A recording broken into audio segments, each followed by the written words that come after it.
wa rahmatullahi ta'ala wa barakatuhu.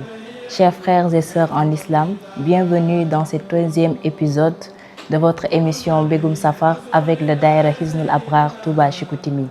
Aujourd'hui, nous partons à la découverte de Sokhna Muslimatou Mbacké bint Cheikhoul Khadim.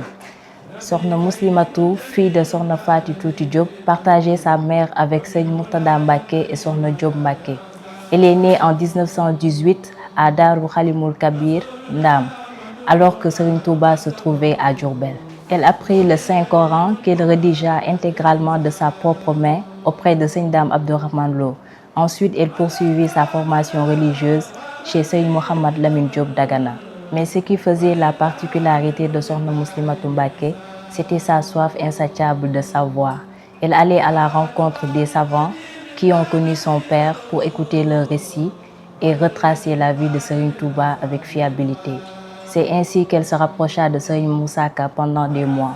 Ensuite, elle le demanda de rédiger le Khassida Jazaou Chakour Djiriji qui retrace la vie de Serigne Touba à partir de 1903 jusqu'à son rappel à Dieu en 1927.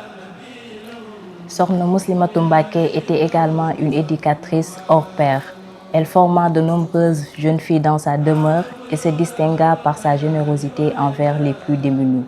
Travailleuse, elle s'investissait dans l'agriculture, le commerce, le tissage et créa même une marque de tchéré appelée Couscous Touba. Pieuse et rigoureuse dans le respect des recommandations de l'islam, elle fut confiée à Serigne Dame Abdourahmane Lo, avec qui elle eut Serigne Moustapha Abdourahmane, qui contribua grandement dans la confrérie mouride. Sokhna Muslimatou Mbacké nous quitta à l'âge de 50 ans, la même année que son frère Serigne Fallou Mbacké en 1968.